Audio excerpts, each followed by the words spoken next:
Selamat siang, Anda menyaksikan program spesial 10 tahun pemerintahan Joko Widodo. Pemerintah Indonesia berkomitmen untuk mewujudkan nol emisi karbon maksud saya pada tahun 2060. Secara bertahap Indonesia menargetkan mengurangi 198,27 juta ton emisi karbon dioksida pada tahun 2025 dan mencapai 314 juta ton pada tahun 2030. Lalu seperti apa langkah nyata yang sudah dilakukan Indonesia terutama di masa pemerintahan Presiden Joko Widodo untuk mewujudkan net zero emission? Sudah bergabung bersama kami Febi Tumiwa, Direktur Eksekutif Institute for Essential Services Reform atau IESR. Selamat pagi Pak Febi. Selamat pagi Syasa. Pak Febi, sebelum berbicara mengenai pencapaian ataupun upaya-upaya yang telah dilakukan, sebenarnya untuk mencapai nol emisi karbon, indikator-indikator apa saja yang penting untuk dilakukan? Ya, kalau tadi disampaikan bahwa pemerintah telah menetapkan untuk mencapai net zero gitu ya, kalau kita bilang net zero emission di tahun 2060 atau lebih awal. Nah, untuk itu kalau kita lihat untuk mencapai net zero itu tidak serta-merta atau tidak langsung, karena yang harus diturunkan adalah emisi gas rumah kaca. Nah, kalau kita ingin menurunkan emisi gas rumah kaca harus dilihat dulu sektor apa atau aktivitas apa yang menghasilkan emisi gas rumah kaca. Nah, di Indonesia 90% dari emisi gas rumah kaca itu dihasilkan dari dua sektor besar. Yang pertama forest and land use ya, sekarang itu aktivitas perubahan tata guna lahan, kemudian deforestasi, itu menyumbang emisi yang saat ini mayoritas di Indonesia.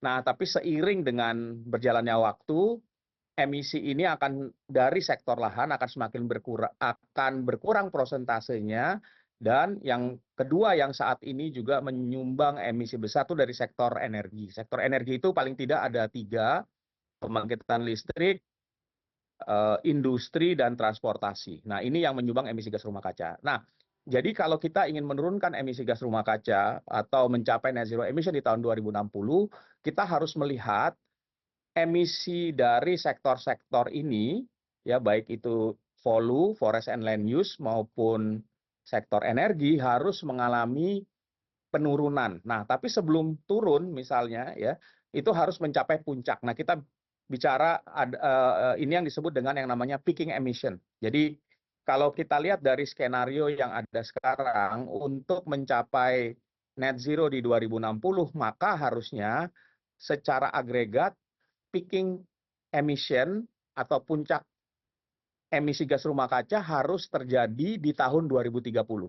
Nah, setelah itu kemudian turun. Nah, tentunya ada perbedaan peaking emission untuk setiap sektor, tapi rata-rata itu harus ada di tahun 2030 kira-kira.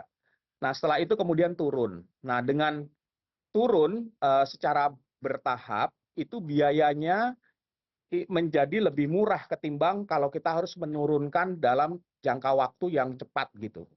Nah, jadi kalau tadi ditanyakan apa saja yang harus terjadi ya, yang pertama kita harus melihat bahwa emisi itu harus peak, harus puncak di tahun 2030, kemudian turun dan mulai terjadi mulai terjadi perlambatan dari sekarang sampai tahun 2030, 2025 sampai 2030 harusnya terjadi perlambatan laju kenaikan emisi gas rumah kaca untuk sektor-sektor tadi. Nah, itu yang harus terjadi paling tidak dari 2025 sampai 2030 sampai kemudian emisinya mencapai puncak lalu kemudian turun gitu ke 2050 dan sampai 2060. Sudah dilakukan jauh-jauh hari ya Pak. Selama 10 tahun ke belakang, apakah upaya-upaya realistis dan juga kebijakan-kebijakan yang dilakukan oleh pemerintah ini sudah bisa mencapai hal-hal yang tadi Bapak jelaskan? Ya, kalau kita lihat 10 tahun terakhir lebih kepada persiapan untuk itu ya. Kalau target untuk mencapai net zero emission di 2060 ini kan sebenarnya didasarkan pada kesepakatan dunia, kesepakatan global yang dimulai dari persetujuan Paris Agreement, ya persetujuan Paris di 2015, ya di COP21, di mana Presiden Jokowi waktu itu hadir. Nah, COP21 itu menyepakati target untuk membatasi kenaikan temperatur global di bawah 2 derajat, ya, dan berusaha mencapai 1,5 derajat. Kemudian mencapai net zero di tahun 2050. Nah, ini kesepakatan global yang juga disetujui oleh Indonesia, yang kemudian diratifikasi oleh pemerintah Indonesia dengan Undang-Undang Nomor 16 2016. Nah, di lampiran Undang-Undang Nomor 16 2016 itu kita membuat yang target penurunan emisi gas rumah kaca untuk sektor-sektor yang tadi saya sampaikan, ya, ditambah dengan ada sektor sampah, kemudian ada pertanian dan lain sebagainya yang kita sebut dengan yang disebut ya dengan National Determined Contribution. Jadi itu adalah janji yang dibuat oleh pemerintah Indonesia untuk menurunkan emisi gas rumah kaca. Nah, target awalnya itu adalah 29% penurunan emisi gas rumah kaca dari level tahun 2010 di tahun 2030 dengan upaya sendiri dan 41% dengan bantuan internasional. Jadi kita sudah membuat target itu sendiri, ya. Nah, belakangan 2 tahun yang lalu target tadi ya 2941 itu diganti dengan 31%, hampir 32% ya, dan 43% gitu. Jadi naik target. Yang ini harus diturunkan pada tahun 2030. Arti penurunan itu seperti ini. Kita memproyeksikan kenaikan emisi gas rumah kaca dari aktivitas kita sampai dengan 2030 kalau tanpa intervensi dan dengan intervensi. Nah, dengan intervensi itulah yang menjadi janji penurunan emisi gas rumah kaca. Nah, sebagaimana yang dilaporkan oleh pemerintah, ada sejumlah kebijakan dan regulasi yang ditetapkan dan dijalankan untuk mencapai target penurunan yang dimaksud. Misalnya apa? Di tahun 2017, di tahun 2014, pemerintah menyepakati kebijakan energi nasional ya, yang ditandatangani oleh Presiden SBY pada waktu itu, dan pelaksanaannya Rencana Umum Energi Nasional itu tahun 2017. Di mana di dalam kebijakan energi nasional dan Rencana Umum Energi Nasional ditargetkan untuk menurunkan emisi gas, untuk menaikkan bauran energi terbarukan sebesar 23% di tahun 2025 dan mencapai 25% di tahun 2030. Nah, ini yang kenaikan bauran energi terbarukan ini yang dihitung sebagai bentuk kontribusi kita untuk menurunkan emisi gas rumah kaca. Jadi itu masuk ke dalam yang tadi saya sampaikan target penurunan emisi di dalam National Determined Contribution. Nah, kemudian kita tahu juga bahwa ada sejumlah pemerintah misalkan membatasi ekspansi perkebunan sawit tidak boleh di lahan gambut misalnya, ya itu sudah dilakukan. Jadi ada larangan. Kenapa? Karena gambut itu menyimpan emisi gas rumah kaca yang sangat besar. Jadi kalau itu dibongkar untuk penanaman sawit, maka bisa meningkat emisi gas rumah kaca. Nah, ini sudah dilakukan. Lalu kemudian pemerintah juga punya target yang namanya net pollution 2030, ya, dan kita memang sempat melihat ya dari tahun 2020 sampai 2022 laju deforestasi Indonesia mengalami penurunan, walaupun tahun 2023 naik lagi ya karena berbagai aktivitas, tapi kita melihat di sektor hutan dan lahan sudah mulai terjadi penurunan emisi gas rumah kaca, dan juga di sektor energi dengan peningkatan bauran energi terbarukan walaupun tidak mencapai 23%, tapi sudah bisa dilihat hasilnya bahwa menurut perhitungan pemerintah kita sudah bisa menurunkan emisi gas rumah kaca dari business as usual. Nah, tapi target yang sekarang ada itu akan dinilai tahun 2030 karena komitmen kita dari 2020 sampai 2030 tadi. Baik, akan dinilai pada 2030 nanti targetnya sebelum nanti mencapai di 2060, seperti itu ya Pak ya. Pertanyaannya, dari segala janji, kebijakan, dan juga tadi sudah ada implementasi-implementasi yang dilakukan. Progres dalam mencapai target 2030 ini seperti apa? Progresnya tepatkah sekarang sehingga nanti 2030 bisa tercapai atau kurang, lambat, cepat, atau seperti apa Pak? Nah, kalau ini dari hasil evaluasi yang dilakukan oleh ISR ya. Kalau saya melihat dari sektor energi.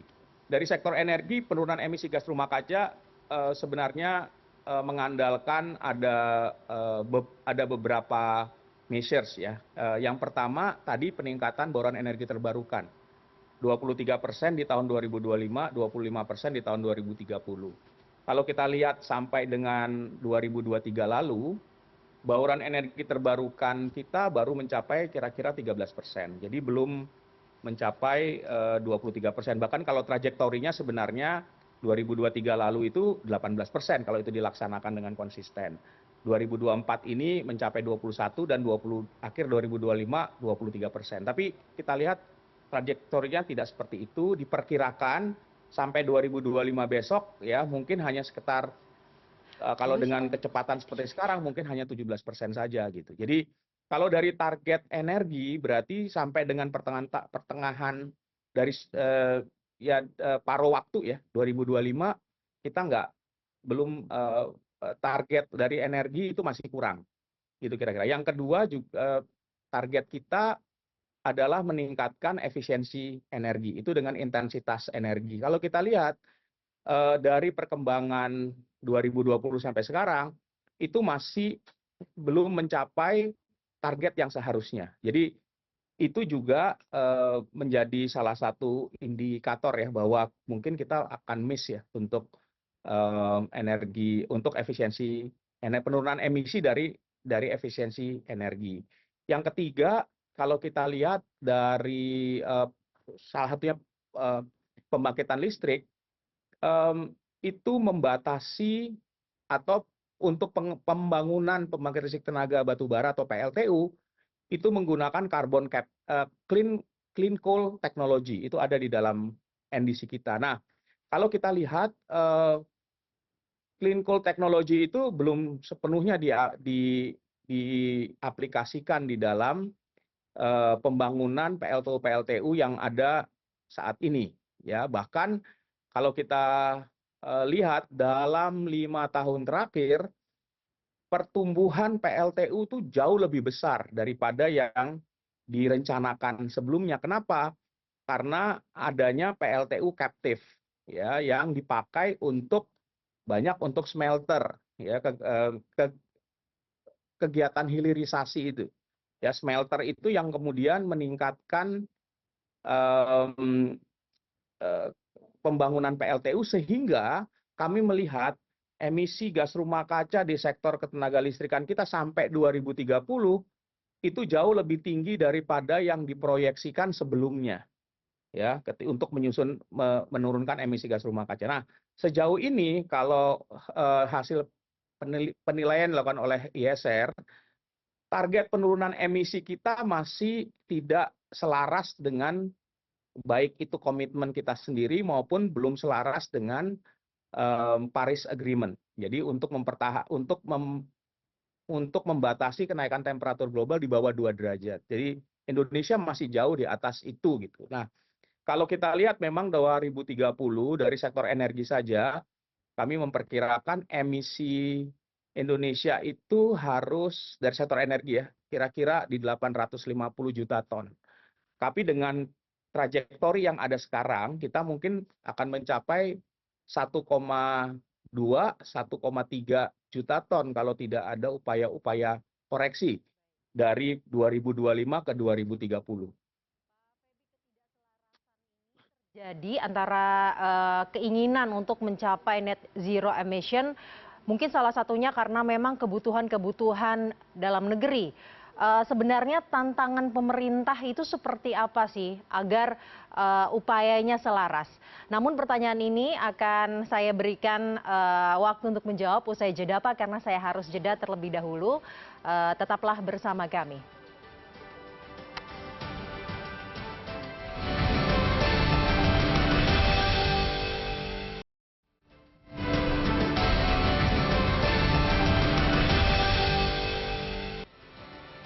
Anda kembali menyaksikan program spesial 10 tahun pemerintahan Joko Widodo dan saya akan kembali berbincang mengenai komitmen Indonesia dalam mewujudkan net zero emission pada tahun 2060 bersama dengan Direktur Eksekutif Institute for Essential Services Reform atau IESR, Bapak Fabi Tumiwa. Pak Fabi, tadi terakhir sebelum jeda saya sempat menanyakan mengenai sebenarnya ketidakselarasan ini kalau dari yang tadi dijabarkan oleh Pak Fabi mungkin salah satunya karena terbentur dengan kebutuhan dalam negeri sendiri, mungkin kebutuhan luar negeri.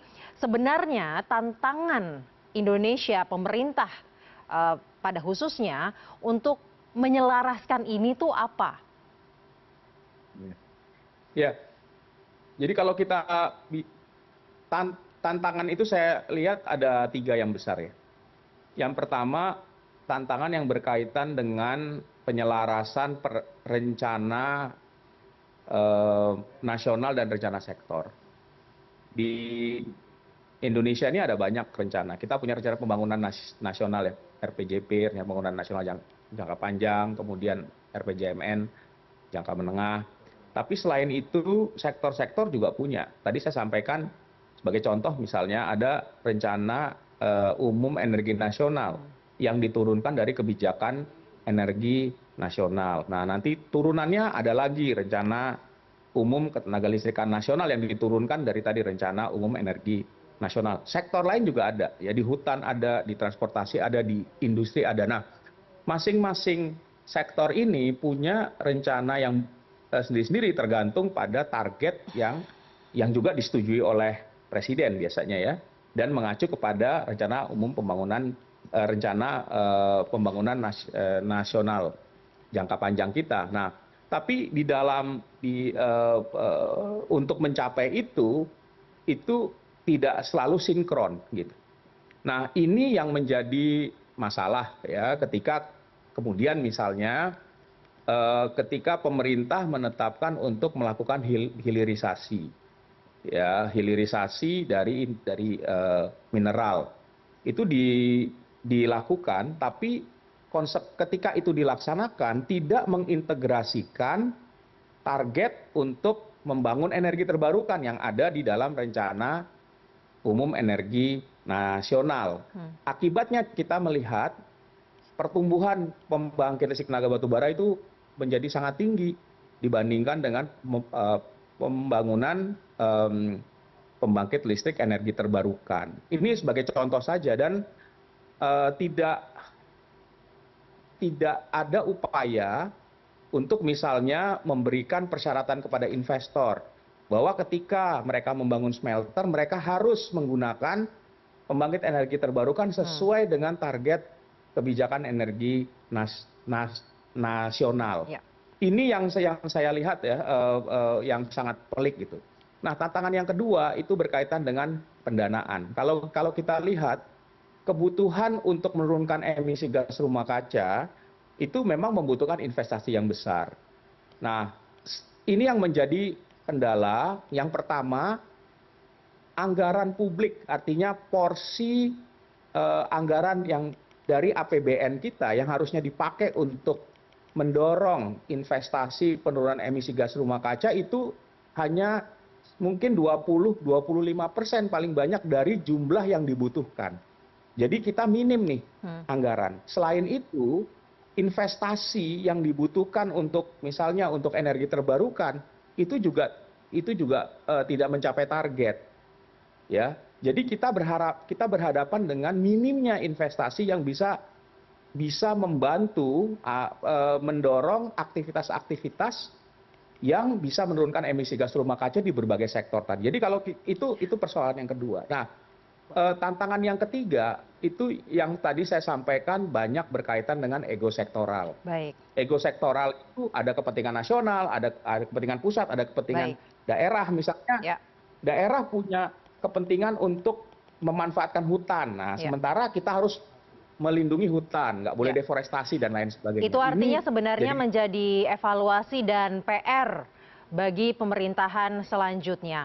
Eh, Fondasi apa yang juga sudah disiapkan selama 10 tahun ini agar PR-PR tersebut yang tadi dikatakan oleh Pak Feby bisa diselesaikan oleh pemerintah selanjutnya? Karena di awal tadi sempat kita juga bahas bahwa sudah ada upaya-upaya kebijakan-kebijakan yang memberikan fondasi untuk persiapan nantinya mencapai net zero emission di 2060. ya. Yang saya kira pertama yang harus dilakukan itu adalah segera melakukan sinkronisasi. Ya, bahwa ketika kita merencanakan kebijakan sektoral itu harus memasukkan target penurunan emisi gas rumah kaca. Saya ambil contoh sederhana, ketika kita sekarang ini sedang disiapkan kebijakan energi nasional yang terbaru ya, yang mungkin belum sampai hari ini belum ditandatangani oleh Presiden. Tapi harusnya kebijakan energi nasional ini merefleksikan juga target penurunan emisi gas rumah kaca kita. Ya, ketika kita nanti kemudian menyusun kebijakan industri, itu juga harus merefleksikan target penurunan emisi gas rumah kaca. Dan ini kan mengacu kepada Undang-Undang Rencana Pembangunan Baik, Jangka Panjang ya. Nasional ya, yang itu juga sudah ditetapkan. Jadi ini harus ada sinkronisasi, itu menurut saya penting. Yang kedua, yang paling dekat itu sebenarnya adalah membuat agar perencanaan di sektor ketenagalistrikan kita bisa menurunkan emisi gas rumah kaca secara maksimal. Karena ini yang paling cepat sebenarnya, ya, dengan menambah bauran energi terbarukan. Nah, rencana rencana ketenagalistrikan nasional itu kan diturunkan ya ke dalam rencana umum penyediaan tenaga listrik. Ya, ini untuk sektor ketenaga listrikan yang dilakukan oleh salah satunya oleh PLN ya, yang memasok 85% dari listrik kita. Nah, kalau porsi energi terbarukan di sana dalam 10 tahun ke depan itu jauh lebih tinggi, maka dia bisa mendukung target penurunan emisi gas rumah kaca di tahun 2030 dan 2035. Kuncinya ada di sana. Baik. Nah, yang lain yang menurut saya itu adalah komitmen kita untuk menurunkan emisi gas rumah kaca harus tercermin ke dalam prioritas anggaran kita. Nah, prioritas anggaran itu berkaitan dengan yang pertama adalah investasi. Investasi publik untuk mendorong aksi mitigasi dan adaptasi perubahan iklim. Itu menurut saya harus tercermin ya. Baik. Porsinya harus dinaikkan, Ya. tidak bisa Baik, Pak Feby. dan juga apa? Subsidi energi fosil yang harus diturunkan. Nah, ini hal-hal yang menurut saya penting untuk dikerjakan oleh pemerintah baru.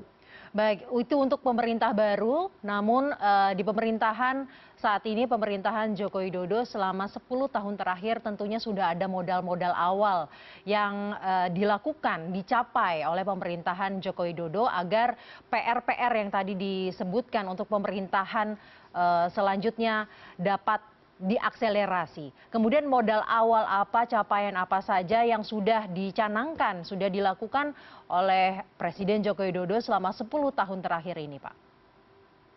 Ya, saya kira yang paling penting itu adalah komitmen untuk mencapai net zero di tahun 2060 atau lebih awal. Itu bukan hal yang mudah. Dan itu sudah dicanangkan oleh Presiden, disampaikan ya secara internasional. Itu adalah hal yang menurut saya sangat sangat penting dan sangat monumental. Nah, ini yang sekarang perlu dilakukan, dan sebenarnya dalam 2 tahun terakhir sudah mulai disusun roadmap-nya, ya, peta jalan untuk bagaimana mencapai target itu. Peta jalan itu menjadi satu dasar yang bagus, ya, menurut saya. Kalau perlu ada penyempurnaan itu bisa dilakukan seiring misalnya dengan berkembangnya perkembangan teknologi, kemudian preferensi investasi dan lain sebagainya. Tapi ini memberikan landasan yang bagus. Yang kedua, dari aspek dukungan masyarakat internasional. Kita lihat dukungan masyarakat internasional kepada Indonesia untuk bisa menurunkan emisi gas rumah kaca itu sangat besar. Baik itu kerjasama bilateral, kerjasama multilateral ya. Nah, ini yang harus ini menjadi fondasi yang bagus karena misalnya untuk penurunan emisi gas rumah kaca dari sektor hutan itu sudah ada bantuan dari banyak negara, dari negara-negara seperti Norway misalnya ya, yang dulu sudah membantu dengan skema RED Plus. Itu bisa dimanfaatkan ya, bisa didorong lebih lanjut. Sudah ada institusi-institusi yang memang dipersiapkan misalnya untuk menyalurkan pendanaan yang bisa membantu mitigasi perubahan iklim, baik itu di tingkat komunitas maupun di skala yang lebih luas, misalnya BPDLH, itu bisa dimanfaatkan. Ada lembaga keuangan ya menurut saya yang misalnya juga sudah dibentuk untuk mendukung itu. PT SMI yang saat ini mengelola Energy Transition Mechanism. Jadi untuk platform pendanaan energi transisi ada di PT SMI.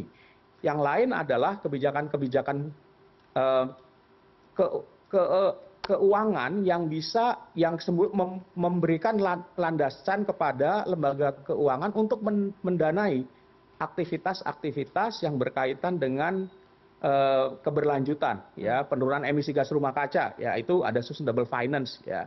Sudah ada aturannya. Nah, ini yang perlu didorong. Lalu kemudian yang terakhir saya lihat komitmen dari BUMN kita untuk melakukan transisi energi itu luar biasa besar. Kita lihat PLN, kita lihat Pertamina, kita lihat Pupuk Indonesia, ya, perusahaan-perusahaan lain semuanya kalau sekarang membuat rencana jangka panjang itu mengacu kepada pencapaian net zero emission. Ini modal yang bagus menurut saya dan ini yang perlu bisa dilanjutkan dan diperkuat sebenarnya. Yang tadi saya katakan ya perlu didukung dengan kebijakan, regulasi, pendanaan dari sektor publik gitu ya. Nah, ini yang kalau ini dilakukan, maka saya kira tugas pemerintah di 5 tahun berikutnya akan lebih mudah untuk tadi mencapai emission peak ya, atau peaking emission di tahun 2030. Akan lebih mudah itu artinya fondasi atau modal awal yang kuat ini sudah dilakukan oleh pemerintahan Joko Widodo. Dengan kata lain seperti itu. Ya. Apakah, pertanyaan terakhir Pak, apakah sebenarnya untuk mencanangkan modal-modal tersebut merupakan upaya yang dapat dinilai tidak mudah dilakukan? Ya, tadi saya katakan ya bahwa membuat target untuk sampai ke sini dari yang saya pahami itu memang tidak sederhana ya, karena untuk membuat target net zero itu kan harus mempertimbangkan banyak hal dan tapi membuat keputusan politik ke arah sana itu juga itu tidak sederhana, tidak mudah ya. Jadi keputusan politik itu penting. Kalau di Indonesia ini nggak ada keputusan politik, itu nggak ada tujuan ya. Jadi saya kira keberhasilannya adalah membuat tadi keputusan untuk kita melakukan net zero, untuk melakukan transisi energi, itu keputusan yang harus diapresiasi. Nah, sekarang melanjutkannya memang dalam 2 tahun terakhir kita melihat ya masih belum konsisten gitu, karena saya menilai masih ada penyesuaian dari sisi perencanaan, dari sisi regulasi ya. Kondisi ekonomi kita pasca COVID juga baru pulih, ada konstrain-konstrain itu, tetapi ya ini memang menjadi ya PR bagi pemerintah baru untuk melanjutkan itu. Tapi komitmen tadi ya menurut saya itu sesuatu yang besar sih. Ya. Sesuatu yang besar tentunya tidak mudah dicapai, namun sudah dimulai. Seperti itu ya Pak ya? Ya, sudah dimulai. Baik, terima kasih Direktur Eksekutif Institute for Essential Services Reform atau IESR, Bapak Feby Tumiwa telah bergabung siang hari ini bersama kami di CNN Indonesia. Terima kasih. Dan semoga perbincangan ini menambah wawasan dan kepedulian kita untuk terus merawat lingkungan. Terima kasih atas waktunya dan gagasan serta informasi yang disampaikan. Saya Syazawi Sastro pamit. Terima kasih, sampai jumpa.